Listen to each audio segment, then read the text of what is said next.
नमस्कार। आज की इस खास चर्चा में हम सीधे एक ऐसी कहानी के केंद्र में उतरेंगे जो कर्तव्य, धर्म और पारिवारिक संघर्ष की सबसे बड़ी मिसाल है। सोचिए, एक ऐसा वचन जो एक ही झटके में पूरी अयोध्या की किस्मत पलट कर रख देता है। हम इसी नैतिक दुविधा के सबसे गहरे पहलुओं को आज डिकोड करने वाले हैं।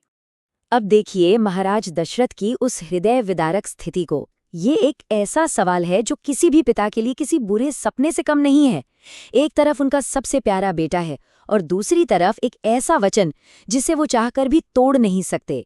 जब सत्य और प्रेम का ये भयंकर टकराव होता है ना, तो जीत तो सत्य की ही होती है, लेकिन यकीन मानिए इसकी कीमत बहुत ही भारी चुकानी पड़ती है। इसी को कहते हैं धर्म संकट। और ये सिर्फ कोई आम मुश्किल फैसला नहीं है। ये एक ऐसी अजीब स्थिति है जहां दो बिल्कुल सही कर्तव्य आपस में बुरी तरह टकरा जाते हैं। अब राजा दशरथ को ही ले लीजिए।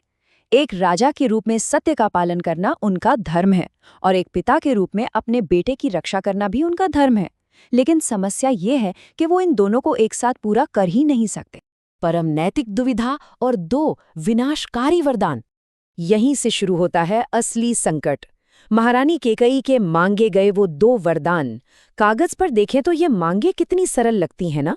एक के लिए राजमुकुट और दूसरे के लिए वनवास। लेकिन शाही परिवार के लिए ये साधारण से दिखने वाले कदम पूरे कुल के विनाश का वजन अपने साथ लेकर आते हैं। हालांकि राम के लिए ये अपने माता पिता के वचनों का पालन करने का एक बहुत बड़ा सौभाग्य है। इस जबरदस्त विरोधाभास पर जरा गौर कीजिए। एक तरफ माता कौशल्या हैं, जिनकी पूरी दुनिया उजड़ रही है। ये खबर उन पर किसी वज्र की तरह गिरी है।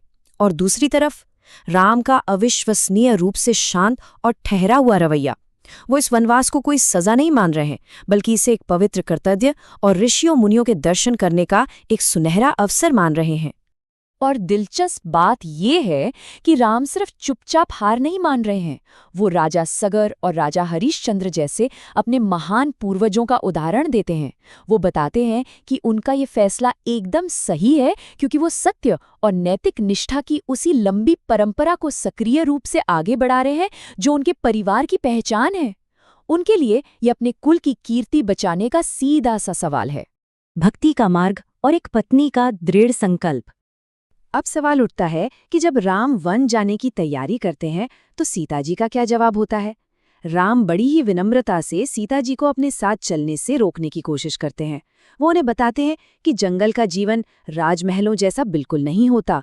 वहाँ कांटे हैं, विषैले सांप हैं, हिंसक जानवर हैं और भयानक राक्षस हैं। वो बस यही चाहते हैं कि सीता जी महलों में ही सुरक्षित रहें। लेकिन सीता जी का जो जवाब था वो बहुत ही स्पष्ट और अटूट था। उनके लिए उनका धर्म और उनका पूरा वजूद उनके पति से ही जुड़ा हुआ है। वो साफ शब्दों में कहती हैं कि राम के बिना उनके लिए स्वर्ग का सुख भी पूरी तरह व्यर्थ है और वन के बड़े से बड़े कष्ट भी बिल्कुल मामूली हैं। वो पूरे दृढ़ निश्चय के साथ ये बात रखती हैं कि जब उनके प्रभु, उनके परम रक्षक उनके साथ खड़े हैं तो भला किसी की क्या मजाल जो उनकी तरफ आंख उठाकर भी देख सके। इस पूरी दार्शनिक बहस में जीत सीता जी की ही होती है और उनके इस अटूट निश्चय के सामने राम को आखिरकार झुकना ही पड़ता है। क्रोध और धार्मिकता, एक भाई का विद्रोह। अब यहाँ वैचारिक टकराव अपने एकदम चरम पर पहुंच जाता है। एक तरफ लक्ष्मण का उग्र क्रोध है, जो इस फैसले को एक अंधे राजा का अन्याय मानकर अकेले ही पूरी सेना से भिड़ने को तैयार हैं। और दूसरी तरफ है राम का वो शांत दृष्टिकोण, जो अपने पिता के दर्द को गहराई से समझते हैं और उनके दिए गए वचन की हर हाल में रक्षा करना चाहते हैं। राम बड़ी ही शालीनता से अपने भाई को समझाते हैं। वो लक्ष्मण को एक बहुत ही शक्तिशाली बात बताते हैं कि महाराज दशरथ किसी स्त्री के मुंह में नहीं फंसे हैं, बल्कि वो सत्य और धर्म के एक बहुत बड़े जाल में उलझ गए हैं। एक राजा को अपना सत्य तो निभाना ही है। राम स्पष्ट करते हैं कि राजा किसी दुर्भावना से ऐसा नहीं कर रहे हैं, बल्कि वो खुद इस धर्म संकट में बहुत ज्यादा तड़प रहे हैं। राम सच्ची वीरता के जो पाठ यहाँ पढ़ाते हैं वो सच में अद्भुत हैं। वो समझाते हैं कि वीरता का मतलब सिर्फ गुस्से में आकर तलवार उठा लेना नहीं होता।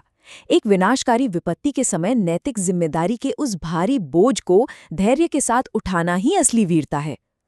उनका मानना है कि पिता की आज्ञा सबसे ऊपर है और मुसीबत के समय ही इंसान के असली धर्म की पहचान होती है। अंतिम आशीर्वाद और एक माँ का परम त्याग। ये पल शायद हमारी इस पूरी चर्चा का सबसे हृदय विदारक क्षण है। माता सुमित्रा एक माँ होने के बावजूद अपने बेटे लक्ष्मण को इस कठिन रास्ते पर जाने से बिल्कुल नहीं रोकती। इसके उलट वो इस पूरी यात्रा के लिए लक्ष्मण के परिवार की परिभाषा को ही बहुत खूबसूरती से बदल देती हैं। वो कहती हैं कि अब से राम ही तुम्हारे पिता हैं और सीता ही तुम्हारी माता है। माता सुमित्रा एक सेवक के परम धर्म को बहुत ही स्पष्ट और कठोर शब्दों में समझाती हैं। वो लक्ष्मण से कहती हैं कि अब उनका अपना कोई व्यक्तिगत जीवन नहीं बचा है। अब से उनका सिर्फ एक ही लक्ष्य होना चाहिए, अपने बड़े भाई और भाभी की बिना थके निरंतर सेवा करना, ताकि जंगल के उन कष्टों के बीच उन्हें अयोध्या के महलों की सुख सुविधाओं की कभी याद ही ना आए। सुमित्रा जी अपने बेटे के इस फैसले की अपार कठिनाई को अच्छी तरह समझती हैं। वो जानती हैं कि एक सेवक का धर्म दुनिया में सबसे कठिन होता है, जिसमें अपनी हर एक इच्छा को मारना पड़ता है, लेकिन फिर भी वो पूरे गर्व के साथ और बिना किसी हिचकिचाहट के लक्ष्मण को 14 वर्षों की इस कठिन और निस्वार्थ सेवा के लिए अपना आशीर्वाद दे देती हैं। तो आज के इस विश्लेषण को खत्म करते हुए हमारे सामने एक बहुत ही गहरा सवाल आकर खड़ा हो जाता है। हमने देखा कि कैसे एक बेटे की आज्ञाकारिता, एक पत्नी की भक्ति और एक भाई की सेवा, ये सब मिलकर त्याग का एक इतना विशाल ढांचा तैयार करते हैं। अब सोचने वाली बात यह है कि क्या आज के इस आधुनिक युग में हम अपनी व्यक्तिगत सुख सुविधाओं से ऊपर उठकर कर्तव्य की ऐसी कोई मिसाल कायम कर सकते हैं? ये एक ऐसा सवाल है जो हमें बहुत देर तक सोचने पर मजबूर करेगा।